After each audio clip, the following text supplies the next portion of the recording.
لیکن پھر الل کعبین کے الفاظ سمجھ میں نہیں آتے، اور اگر ہم اس کو اس سے متعلق نہیں کرتے تو ظاہر ہے کہ پھر اس کو نسب دینا ہوگا، جی ہاں، یعنی ہم پیچھے جائیں گے اور پھر یہ دیکھیں گے کہ کہیں ایسا تو نہیں کہ اس کے اوپر فغسلوا کا فعل عمل کرے گا، جی ہاں، یعنی وہی فغسلوا کا فعل جو اس سے پہلے وجوہکم پر عمل کر چکا ہے، جو ایدیکم پر عمل کر چکا ہے، ٹھیک، تو یہ سوال پیدا ہوگا، آپ تذبذب کی جگہ کھڑے ہو گئے، تذبذب کی جگہ کھڑے ہو گئے تو اب بحث کی گنجائش پیدا ہو گئی۔ اچھا، یعنی ایک آدمی آئے گا اور وہ یہ کہے گا کہ ایسے ہی کرنا چاہیے، یہ ومسو کے قریب لکھا ہوا ہے، الل کعبین کو نظر انداز کریں، جب یہ اس کے قریب لکھا ہوا ہے تو اس کو ارجلکم پڑھیں اور پاؤں پر مسح کریں، یہی اللہ کا حکم ہے۔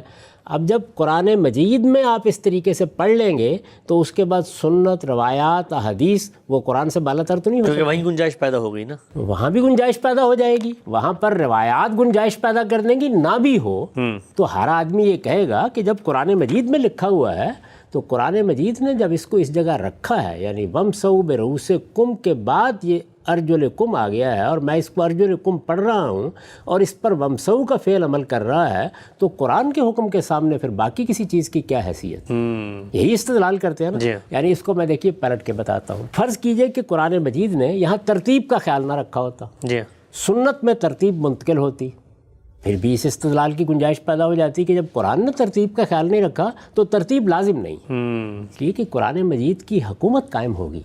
قرآن مجید جب کسی سنت کو بھی زیر بحث لے آئے گا تو وہاں قرآن مجید ہی کا فیصلہ حتمی ہوگا، تو یہاں یہ تذبذب پیدا ہوا، بحث پیدا ہوئی، اس کی گنجائش پیدا ہو گئی کہ اب قرآن مجید کیا چاہتا ہے، پاؤں دھوئے جائیں یا پاؤں پر مسح کیا جائے، یہ سوال پیدا ہو گیا۔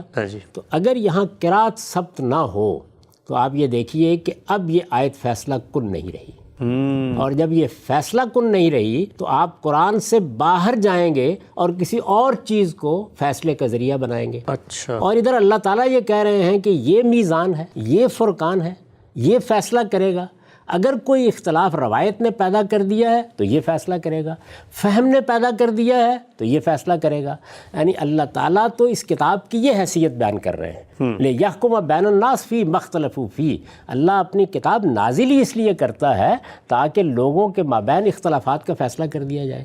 اور اس سے پہلے ہم بحث کر کے بتا چکے ہیں کہ قرآن مجید نے اپنے آپ کو میزان اور فرقان قرار دیا ہے، جیسے ہی آپ نے اس کو قرات سے مجرد کر دیا، یعنی آیت 6 کو قرات سے مجرد کر دیا تو یہ سارے سوالات پیدا ہو گئے، اور جیسے ہی آپ نے اس پر قرات ثبت کر دی تو اب دیکھیے کیا ہوا، قرات کے ثبت کر دینے کے بعد یہ واضح ہو گیا کہ اس کا تعلق ومسحوا کے فعل سے نہیں ہے، یہ واضح ہو گیا کہ اس پر پیچھے جو فغسلوا کا فعل آیا ہے دھونے کا وہ عمل کرے گا، اس لیے کہ یہ منسوب ہو گیا۔ تو اب یہ بحث ختم ہو گئی۔ اس میں ایک اور بحث کوئی آدمی پیدا کر سکتا تھا، وہ بحث یہ پیدا کر سکتا تھا کہ آخر نزع خافض کی بنیاد پر بھی تو بارہا نصب آ جاتا ہے۔ نزع خافض کیا؟ یعنی آپ نے کسی ایسے لفظ پر اس کو معطوف کر دیا ہے جس پر حرف جر آیا ہوا تھا اور محل اس کا مفعول کا تھا، تو ومسحوا کے بعد جو حرف جر آیا ہے اس میں مفعول کا محل ہے، یعنی ومسحوا برؤوسکم میں جو برؤوسکم کے الفاظ ہیں وہ محل نصب پر ہیں، ٹھیک ہے، یعنی جگہ وہ ہے جہاں نصب آنا چاہیے، بالکل صحیح ہے۔ تو عربی زبان میں ایک قاعدہ یہ بھی ہے کہ اس میں اگر آپ یہاں بے نہیں لائے تو پھر نصب ہی آئے گا، تو وہ یہ استدلال کر سکتا تھا، اس کو الل کعبین سے دور کر دیا۔ اچھا، تو آپ دیکھیے الل کعبین کے الفاظ نے اس استدلال کی گنجائش ختم کر دی اور قرات نے آ کے اس کو ومسحوا سے متعلق کرنے کی گنجائش ختم کر دی۔ تو اس طریقے سے یہ قرات ایک بالکل حتمی جگہ پر آپ کو لے گئی کہ ہم نے پاؤں دھونے ہیں۔ اب کوئی روایتوں میں اختلاف ہو رہا ہو یا دائیں بائیں کی چیز بیان ہو رہی ہو، وہ سب قرآن کے تابع ہو کر قرآن مجید اس قرات کے تحت جس کی ہم کو پیروی کا حکم دیا گیا ہے بالکل اس جگہ پر آ کر کھڑی ہو جائے گی کہ قرآن کا ایک سچا طالب علم جو تعصبات سے بالا تر ہو کر قرآن کو سمجھنا چاہتا ہے بغیر کسی تردد کے یہ فیصلہ کرے کہ دو چیزیں اس آیت سے بالکل واضح ہو جاتی ہیں، ایک یہ کہ وضو میں ترتیب ضروری ہے کیونکہ اللہ تعالیٰ نے اتنا اہتمام کیا ہے اس ترتیب کو قائم رکھنے کا، اور دوسرے یہ کہ پاؤں دھوئے جائیں گے، پاؤں کا مسح نہیں کیا جائے گا۔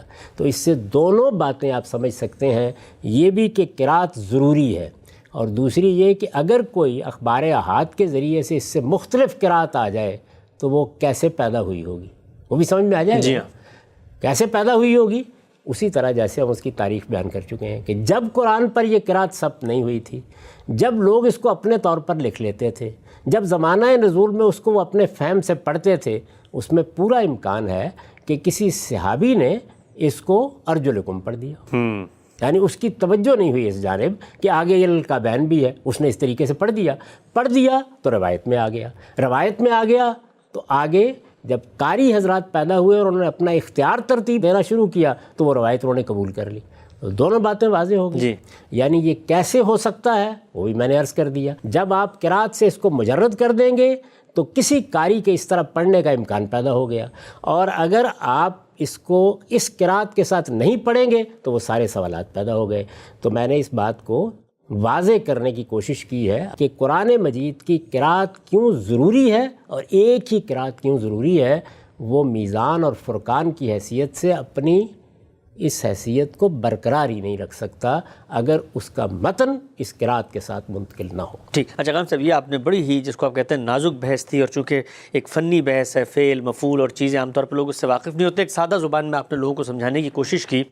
نتیجہ یہ نکلا کہ ایک ایسا کام جو ایک مسلمان نے کم از کم دن میں 5 دفعہ کرنا ہے، اگر آپ کسی اخبار احاد سے آئی ہوئی قرات کو قرآنی قرار دے دیں تو پھر اس ایک اللہ کی جو منشا ہے اور اس کی بنیاد پر وہ نماز کی شرائط میں چیز شامل ہے، اسی میں اتنا بڑا اختلاف ہو جاتا ہے، تو پھر باقی معاملات میں کیا صورتحال ہوگی یہ مجھے بتائیے گا. یہ تو آپ نے گفتگو کر دی کہ قرات نقل ہوئی اور پھر لوگوں نے اس کو اس طرح سمجھا اور مسا.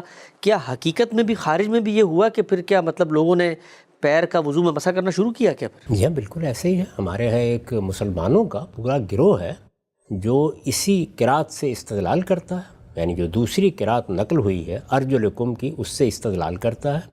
پھر بعض روایات کو بھی اپنی دلیل کے طور پر پیش کرتا ہے اور یہ کہتا ہے کہ اللہ تعالیٰ کا حکم یہی ہے کہ پاؤں کا مسح کیا جائے گا، یعنی وضو میں پاؤں دھونا ضروری نہیں ہے.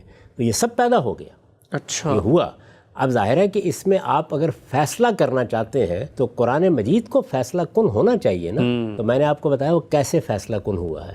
یعنی پہلی چیز یہ کہ رسالت مآب صلی اللہ علیہ وسلم سے جو قرات ارضائے اخیرہ میں نقل ہوئی اور پھر اس کے مصحف پر ثبت کی گئی، اس قرات میں ارجلکم ہے، ارجلکم نہیں ہے. ٹھیک. پہلی بات یہ ہوئی. دوسرے یہ کہ قرآن نے اپنے متن میں الکعبین کے الفاظ رکھ کے بتا دیا کہ آپ یہاں دھونے کے سوا اور کوئی مدعا بیان کر ہی نہیں سکتے. تو دونوں چیزوں نے مل کر قرآن مجید کو ایک حتمی حجت کی حیثیت سے پیش کر دیا کہ پاؤں دھوئے جائیں گے. ہم صاحب یہ تھی پہلی مثال، اور ایسی عملی مثال ہے، کوئی نظریاتی کوئی ایسی چیز نہیں ہے، کوئی تصور ہو، کوئی فلسفہ ہو، بلکہ اگر مان لیا جائے تو عملاً کیا فرق واقع ہوتا ہے اس کو آپ نے واضح کیا. آگے بڑھاتے ہیں سلسلے کو. بتائیے گا دوسری کون سی مثال آپ نے منتخب کی ہے اور وہاں کیا ہونے جا رہا ہے؟ یہ دوسری مثال سورہ نساء کی آیت 12 ہے. اس میں مجھے تھوڑا سا پس منظر آپ کو بتانا ہوگا. جی. آیت 11-12 میں، سورہ نساء کی آیت 11-12 میں اللہ تعالیٰ نے میراث کا قانون بیان کیا ہے. ٹھیک. یعنی جب کوئی آدمی دنیا سے رخصت ہو تو اس کی میراث کس طرح تقسیم کی جائے گی. اچھا. اس میں سب سے پہلے اولاد کے حصے بیان ہوئے ہیں، کیونکہ اولاد ہی اصلاً وارث ہوتی ہے. اس کے بعد والدین کے حصے بیان ہوئے ہیں. ٹھیک. یہ دونوں حصے بیان کر